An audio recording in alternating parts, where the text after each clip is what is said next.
Well, good afternoon, everybody. Hope you're all doing well. This is Ismael Vasquez. I'm the technical sales manager for Carmelo and GCT Structural Panels.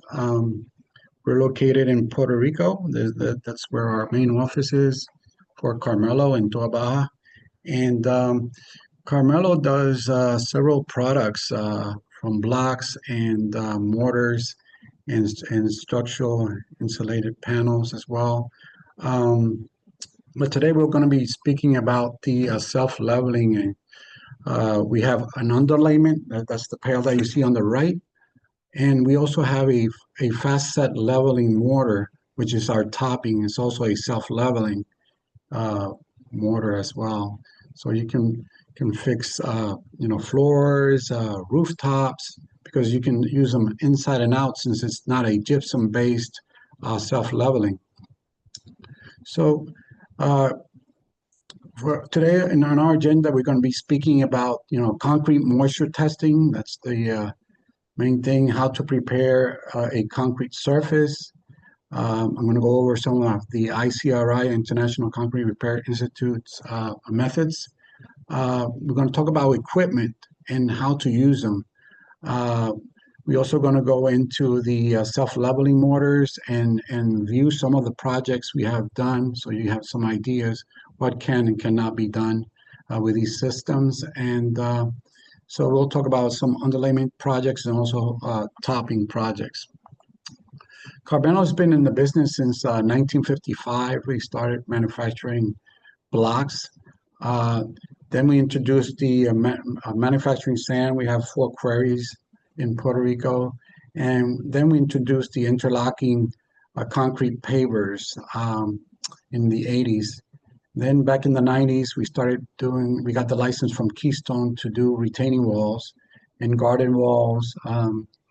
And then back in 2003, we brought in fly ash, and we sold that business out. And then in 2005, we have the industrialized mortar application, where that's when we start our plant making bags, 50-pound bags, 40-pound bags, and also gallons of mortars, adhesives, and structural mortars, 4,000 psi mortars up to 7,000 psi mortars, and also concrete as well. Then in 2010, we bought a plant in Mississippi for the structural concrete insulated panels, and that's where we also make our products are self-leveling in Mississippi. That's in Gulfport, Mississippi, so you can acquire those materials there as well. Then in 2015, we kept refining the technology and started making several repair products like our self-leveling, our structural mortars with corrosion inhibitors, and things like that. Okay. So first of all, let's talk about things you see in projects, right? That you have to make sure you take a look at them and you address them before you start using the materials, right? So there's moisture out there, right? And it's coming from the ground. And when you're in a building, and if it's an old building, you don't know what's underneath that concrete slab. So there's moisture coming up from the ground, the soil up, and trying to pass through that concrete slab, and it's wanting to move everything that you put on the surface. It can be adhesives, it can be an epoxy, it can be a self-leveling mortar, or tiles, And so you got to be very, very careful on measuring what transmission of humidity you have there. And so that vapor will transport from bottom up, and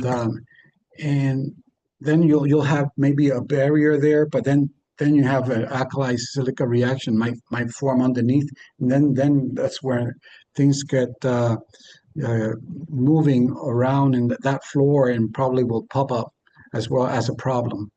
Okay. So what do we do if we're in an old building or a new building, right? And you should be checking the moisture, right?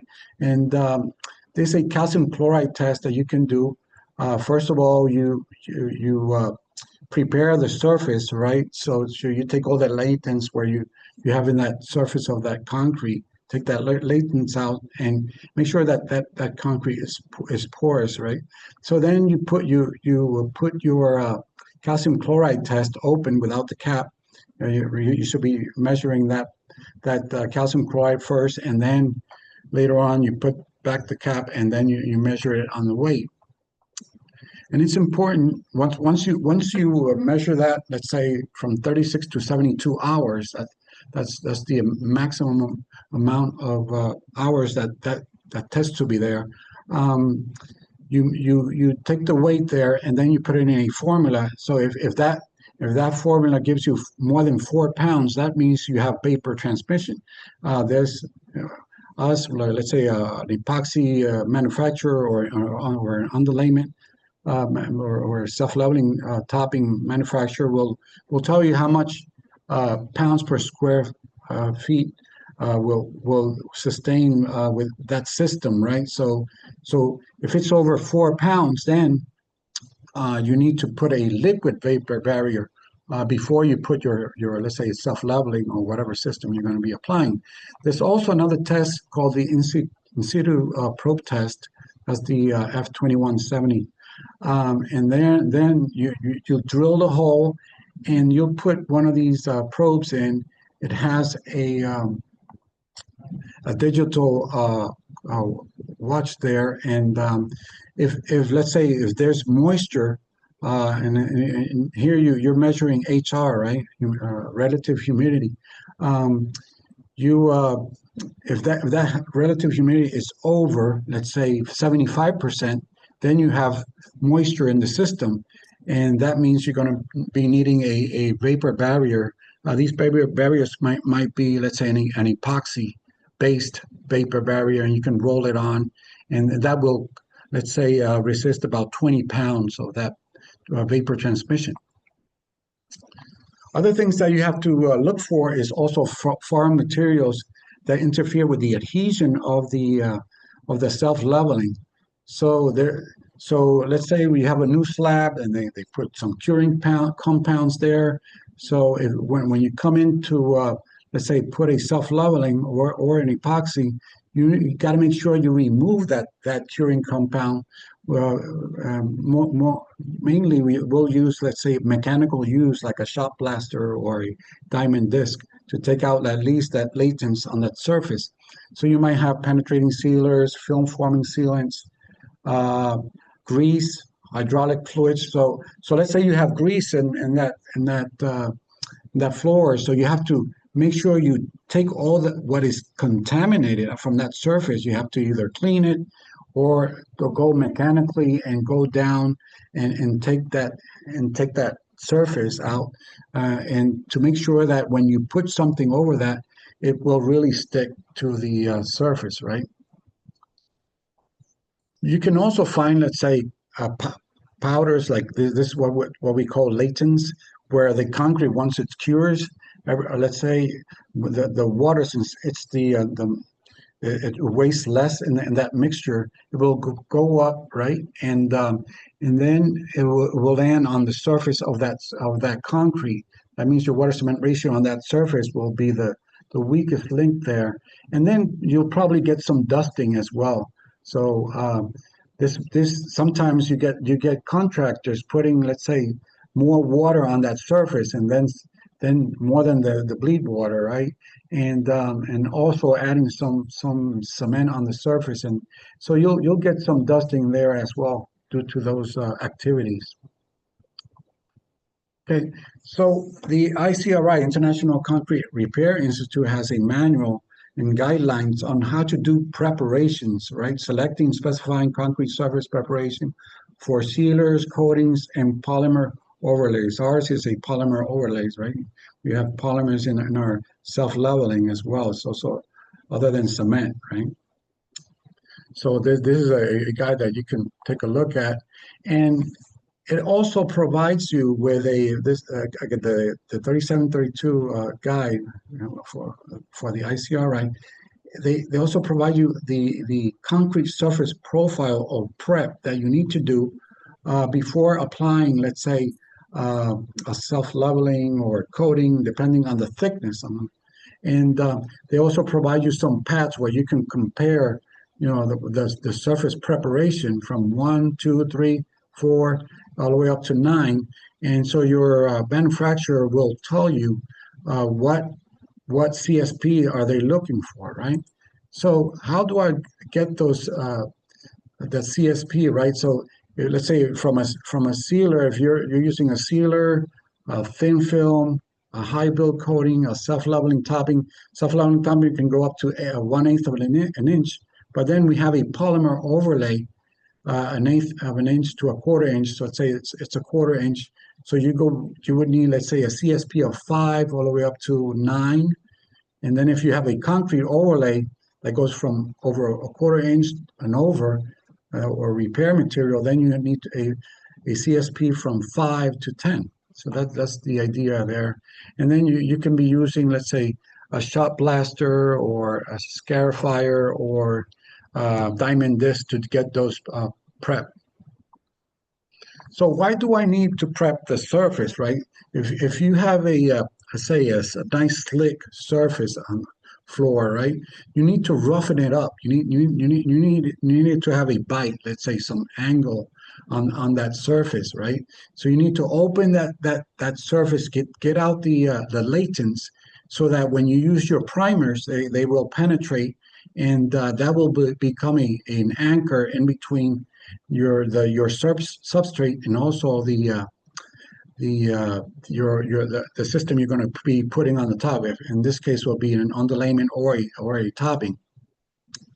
So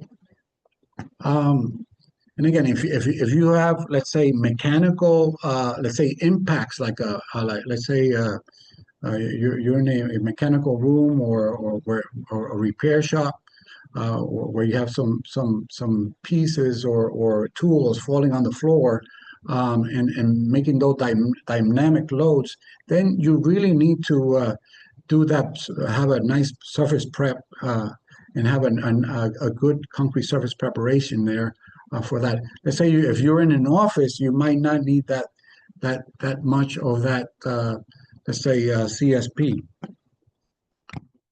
Okay.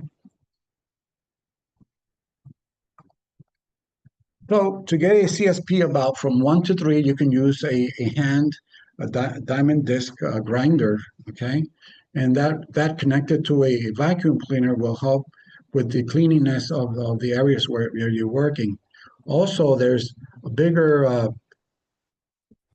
this one, that has that diamond disc, and these can also be connected to the vacuum cleaner. This bigger one will have a more surface area to be prepped for this machine. But basically, both of them have the diamond disc and give you the PSP of 1 to. I think one of my favorite machines is the sandblasting or shot blaster, let's say, and that will give you a CSP from 2 to 8. So imagine that.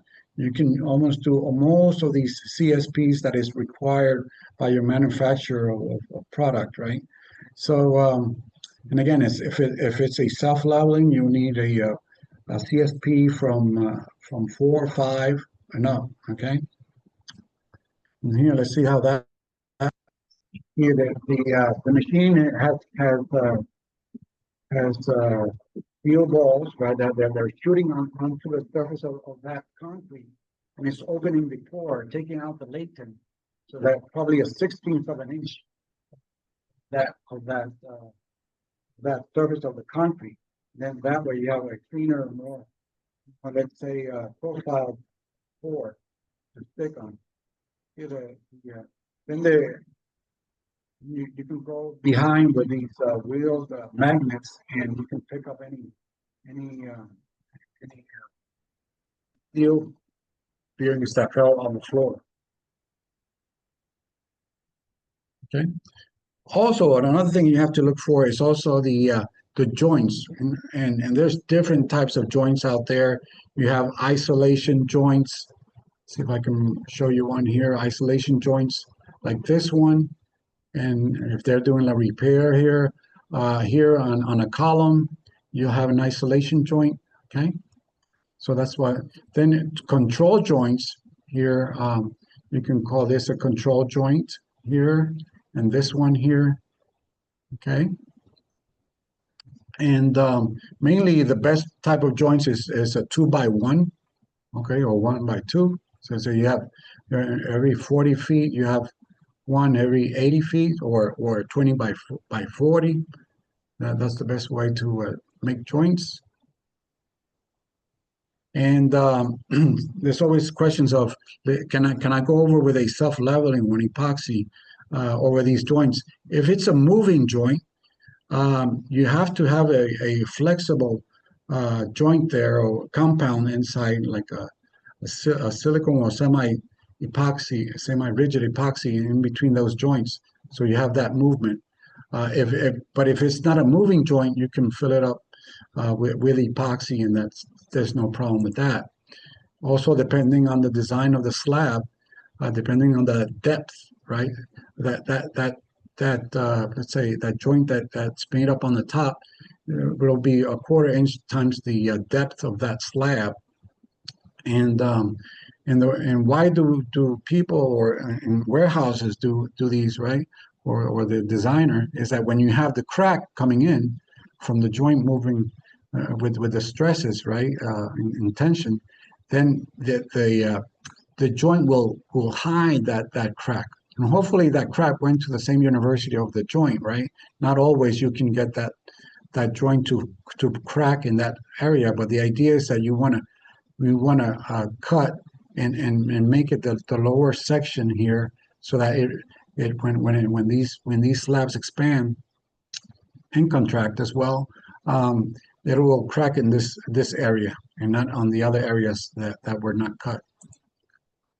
So in terms of the equipment that you need, you can use, let's say, a 3/4 inch diameter power drill, okay? But mainly, let's say 500 revolutions per minute is the one that you need for a self-leveling. And then you can also have the mixer as a box, right? Square. There's also two. You can also have two let's say sides here on your power drill, and also for the self-leveling they use rounded one as well. So you have most of our products, our cementitious products, you need to mix them of at least 3 minutes. Okay.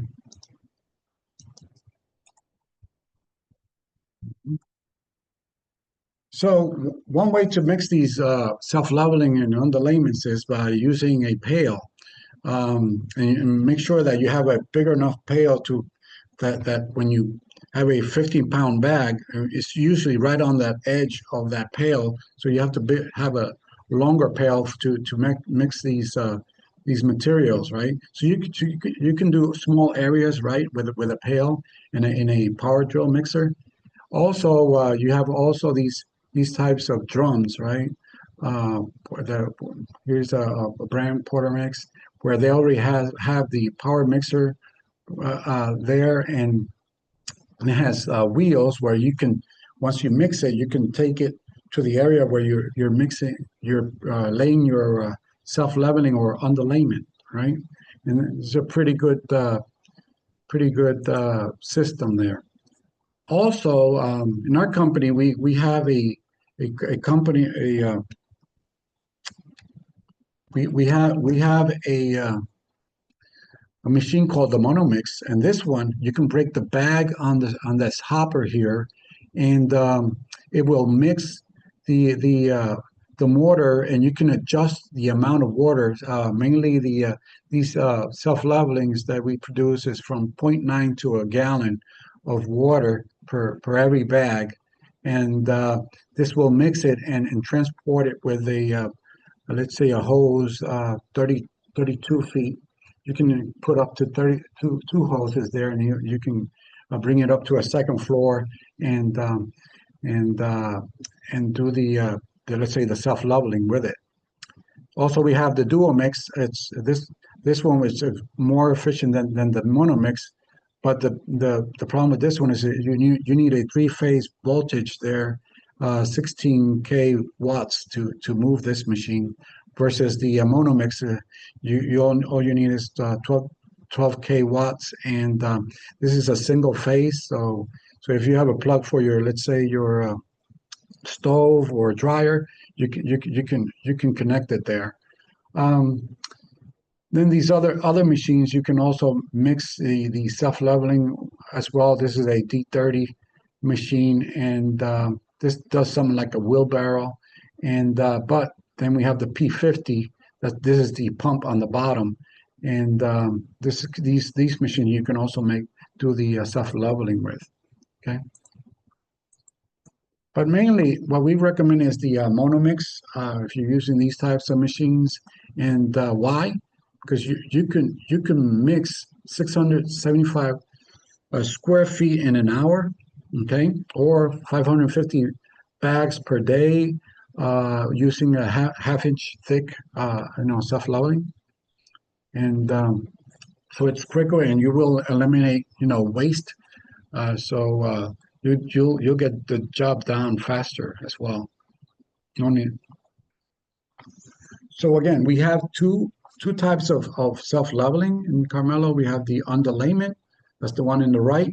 And this one you're going to be putting it on, like it says, the word says, underneath something, right? Underlayment means that you straighten up the, let's say, the surface, then you're going to apply the tiles or an adhesive, and then the tiles, or you can do an epoxy overlay over it, or let's say if you have a carpet or a rug, or then you can do that as well. The FS level mortar, you can also use it as a underlayment, but it can also be used as a finished floor. And we're going to go over some of the projects that we have done with this, but like polished concrete, or as it comes, and all you need to do is just seal it, and you can also do an epoxy overlay over these as well. So you can fix, let's say, distressed floors, terrace, balconies, bathrooms, areas for all horizontal surfaces, commercial, industrial, and residential. So you not only can you let's say repair indoor floors with it, you can do also outdoor slabs and also on the rooftops as well to correct ponding areas. Um, Here are some more tools that you can be using with these self-leveling, right? Make sure your power drill has a handle in the back. If not, that means it's not for to mix mortars, okay? So, and again, it has to be at least 500 RPMs, right? And this is the type of mixers you may use as for a self-leveling. You can use buckets, and also you can use a porcupine roller that will help you also level the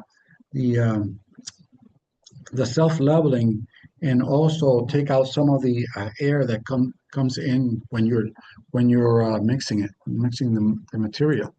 Okay, you can be using, let's say, spike shoes to go into the material when it's wet. Okay, you may use, let's say, a leveler where you can adjust with these screws, a quarter inch, half inch, depending on what is specified, right, or you need. Some contractors just use a smoother, and this one they just go around the material, and since they have a lot of experience using the smoother, they'll go in with just the smoother and not the leveler. Okay. Then for let's talk a little bit about the Carmelo Fast Set Level Mortar. This one, as the word says, it's a fast setting, right? Um, it's a cement based. It's not just gypsum based, right? It's used to level and correct floors. Okay, any defects on those floors, you can let's say have a nice level floor, and have a nice finish as well, and it'll look like new as well.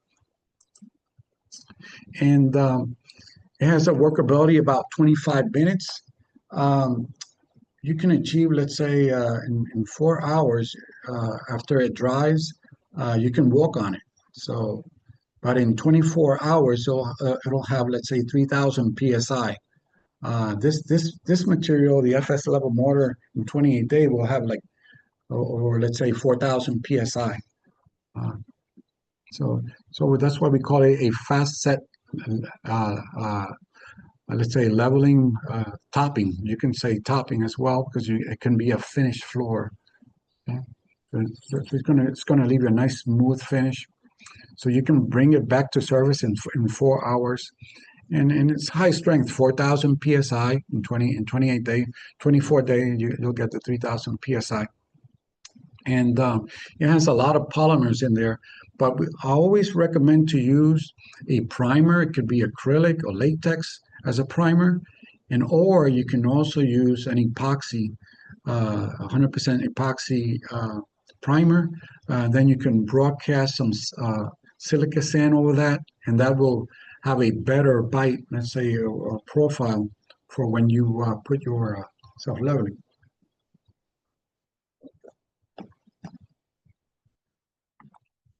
So remember, always read the instructions in your materials. We have data sheets, we have SDSs, as well. So the first thing you have to do is look at those instructions and make sure you prep your surface, right? Like, and have it a real clean surface, dry, clean, okay, um, and solid. That's the first thing that you have to have when you're mixing your self-leveling. You put, let's say, half of the water in first in the bucket, and then you go in and pour, let's say, the cementitious product little by little, and then you start mixing it until you finish.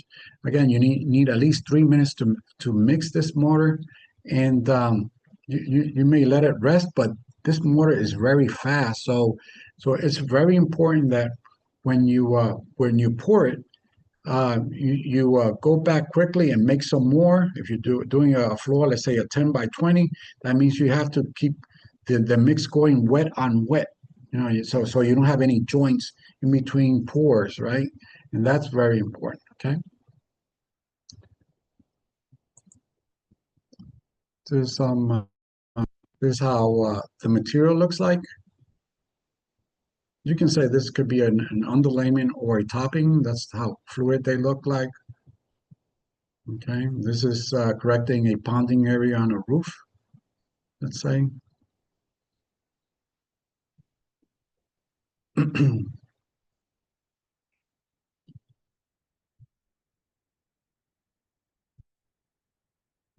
All right.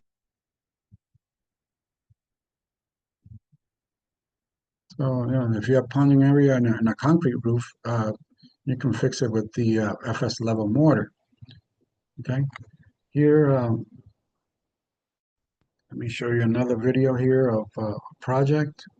Yeah, they use an acrylic primer first, and if you have a lot of bigger, let's say, holes, you can fix it first with a uh, uh, 3,000, 4,000 psi, structural concrete or mortar, and instead of using a self-leveling. So if you have a big hole like 2 by 4 or something like that, you can fix that with concrete, and then go with the self-leveling on the top. Make sure you prime your surface, and you know, you have a good prep in there. This is our dual mix here, showing you how you can use the machine to pour the self-leveling or the underlayment, either or. It's almost like a pancake batter there.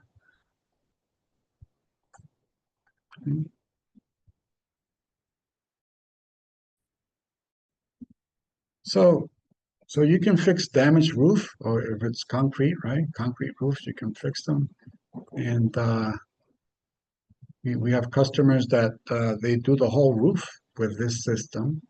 Okay, then you can also do an acrylic or a polyurethane or a silicone over that as well. But the main thing is you correct all the ponding issues on that roof. Okay, so we also have the underlayment.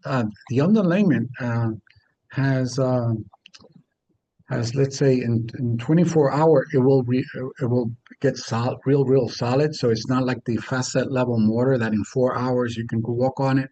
So you have to let it set at least 24 hours. We'll have also a workability about 25 minutes, depending again of the temperature you have out there, okay, indoor or out, okay, and you can use this underlayment for correcting floors, and once you correct the floor, you can put, let's say, adhesive tiles over it, and or an epoxy. If it's an epoxy, you have to at least let it set 3 days, right? 72 hours before you put your epoxy over it. And it also has instructions, and it's very similar to the self-leveling topping. It'll use about the same amount of water, from 0.90 to a gallon of water. And this material also really flows. Just make sure you read the instructions for all these materials, and you can acquire our data sheets and SDSs at Carmelo.com. So this is a job we did in a school. They want to do the exterior hallways on the first and second floor, and here they diamond the surface. Okay, then they cleaned it with the vacuum cleaner, and then they came back and used an acrylic latex primer all over the surface. Here we're using the Monomix machine. Here are our bags. And here you can see how we started out first in the second floor, and you can see how flowable this material is. Here they're using the leveler and the rake.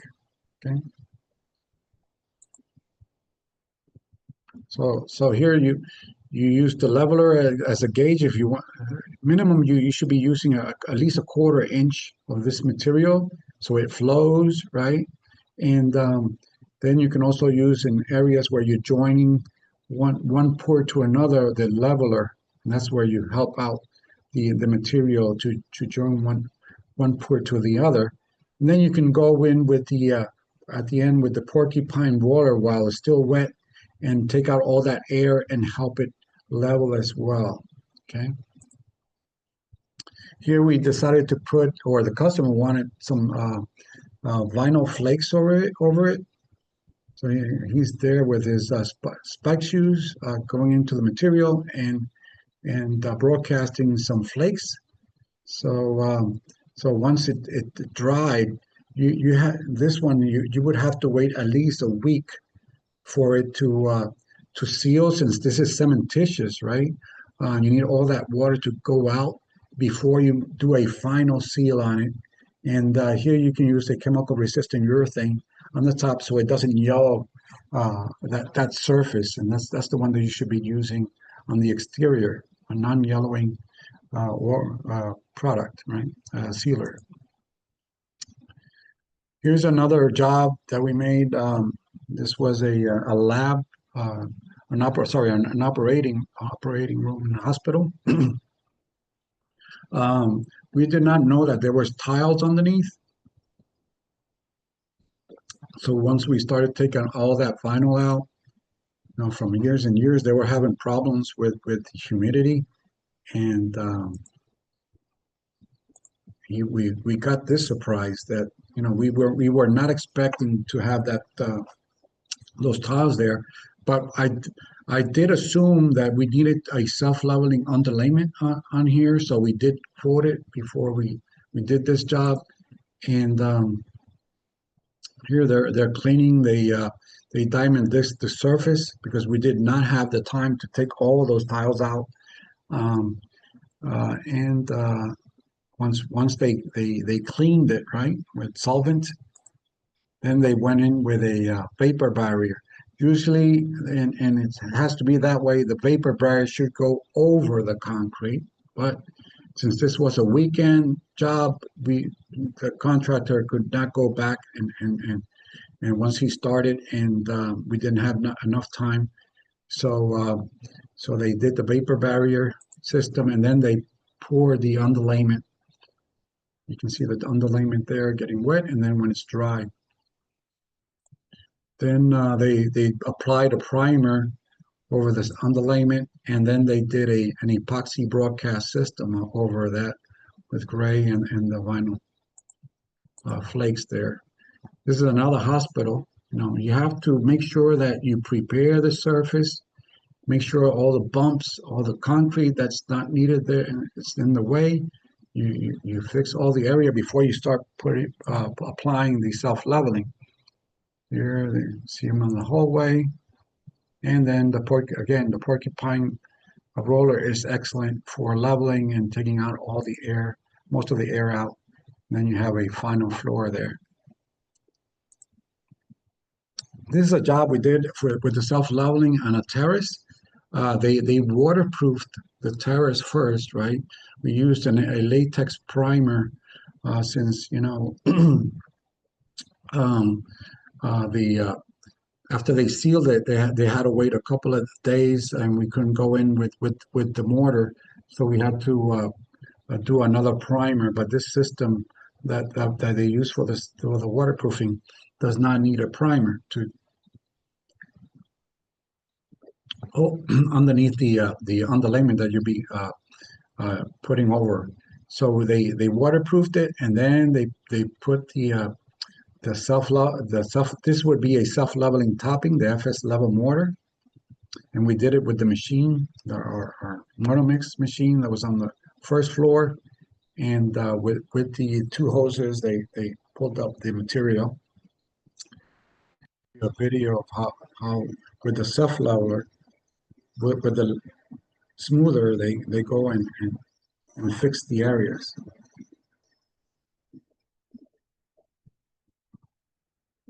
Okay. Great thing about this using this machine is just keep feeding the machine. You can work 5 hours straight without even shutting it down, and you can really be quick in job. This is another application where there's a polished concrete. We're using the FS level mortar, and here they they we put, let's say, a 2-inch concrete underneath this self-leveling to fix the floor. They needed to go up at least an inch and a half, and then we did like a 3/8 to a half inch of self-leveling over that. Here they use, just instead of using diamond disc, they use sandpaper, let's say from 200 grit, 300 grit, 400 grits on that, and that's how they got this floor polished. Beautiful job they did there. The owner loved it.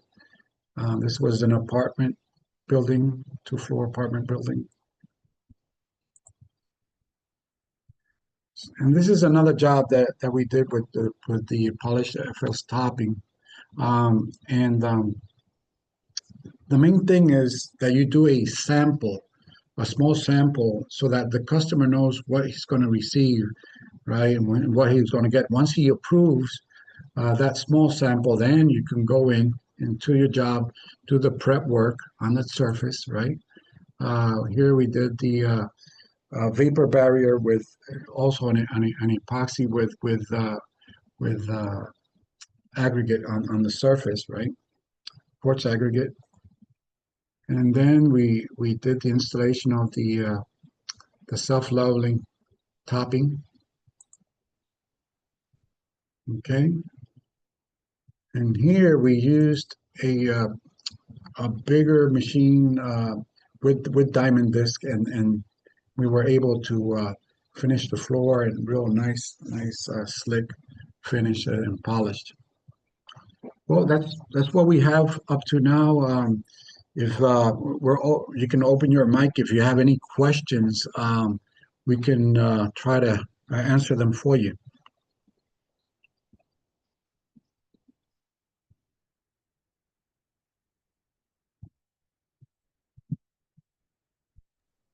Yeah, Hello. Rob, Yeah, hi. Uh, how you? Thank you very much for excellent presentation. That I learned a lot today. I really appreciate it. Uh, Great. that topping, can you put lines in it? So if you want to have a pattern, can you take a concrete cutter and cut lines in it, or is that not recommended? You can do it. Yeah, you can put some lines, and there's so many things that can be done. That out there. I get amazed of how many stuff, and but yeah, you can do a thing. You can even use metal strips around, and also as it was like a mobile-based system. You can also do that and do your let's say do some strips around the floor, and then go and polish it. You can do that as well. Yeah. Oh, cool. Okay, so what about coloring? Um, our system comes in white and also in gray. I have matched also, let's say, uh, charcoal gray as well. So, uh, uh, with our lab, we can also do adjustments as well. Yeah, with the color. Oh, so you can't add color on site. You have to have it pre-mixed before we receive the product. Yeah, I would recommend that before, yeah, because yeah, to make it work. Yeah, yeah. Now you're saying it's 4,000 psi. What have you got any? Why wouldn't you go like say on a flooring? You know how you have uh, you can broadcast. I can't remember the name of it, but it's powder that you can broadcast. Oh yeah, It yeah. I gets used to. about 7,000 psi. Yeah, but not with the self leveling. You can't use that. I mean, you can do that with the concrete, since I used to sell those too, but before another company. But yeah, you need the water from the concrete to go up, so that it mixes with that with that powder, and then you can go in and use your screeds. Yeah. But so does the water rise on this self leveling or no? Yeah, I mean, it has to go out someplace. It'll go up, but it's since you only put it like a quarter inch or a half inch, it's not like concrete, like you have 5 inches. Yeah, yeah. Um, yeah.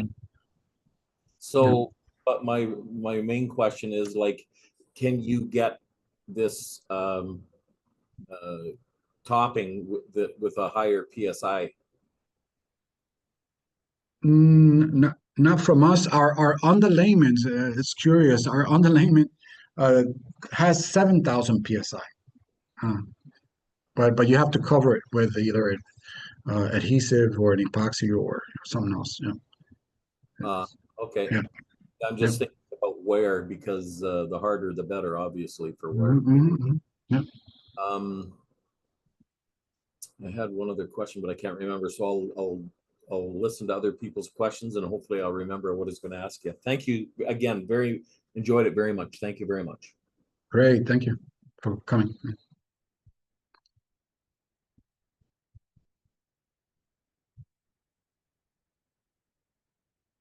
Albert, Evelyn, any other questions you guys might have? I have a question. Yes. You show that you put the self-leveling over existing waterproofing. System? Yeah. Yes. Yeah. It doesn't. I mean, what about if it's crack or something? Um, it. I mean, how good that will stay, that we Yeah. won't have problem in the future. Yeah. That's a very, very good questions. Whenever you buy a material like a repair material, make sure they have testing of shrinkage. That's I think it's ASTM 157, and the percentage should be like either 0.09 or less. And since this product has very, very low shrinkage, it will not crack on you. I mean, there might be maybe some hairline crack somewhere. Maybe you cut maybe there's some pipes around, and maybe that section might have a crack there. But the main thing is that the surface will stay solid and adhere to whatever it is on that substrate. This black material, I'm not going to mention it, but it does waterproof, and then it allows you to put a cementitious product over it without any primer, and that's why I like that system there. But I wouldn't do it with it like acrylic or polyurethane, because then that's not going to happen. I mean, it's not gonna adhere, right? So that's why you need an epoxy with a broadcast overlay. I mean, broadcast of silica sand, so that you have that bite there, mechanical bite, so that really stays there. But yeah, I mean, so far so good on these jobs. No callbacks and anything that can worry us. And after the self-leveling, can I put tiles over Yeah. it? Yeah, you can put tiles over it. Yeah. And how many years that self-leveling can last? Oh, that's a good Once question. is I mean, it could go from 10, 20, it all depends on the wear and tear that you give it, I mean, where it is. Um, so even epoxy, I used to work for an epoxy company where even if you have high PSI, tensile strength material, there's a 1 year to 5 year warranty on these systems, but it all depends on where you're putting it. If it's in a hallway where you have forklifts and it's banging on the floor, I mean, it all depends on the wear and tear that you're giving it. okay. Thank you. Our website at Carmelo.com, you can go in, and there we have several material. I wish we had some more of the repair materials that we do have. I mean, and if you have some questions on something that you might need and you don't see it in that website, let us know, because we have some other materials to do repairs for different, like say vertical, uh, on ceilings, with corrosion inhibitors, and some other specialty products that we also carry as well. So yeah, stay tuned for our next webinar. And we have so many products like blocks, pavers, retaining walls, and so we keep giving these webinars every month. Some of them are in Spanish.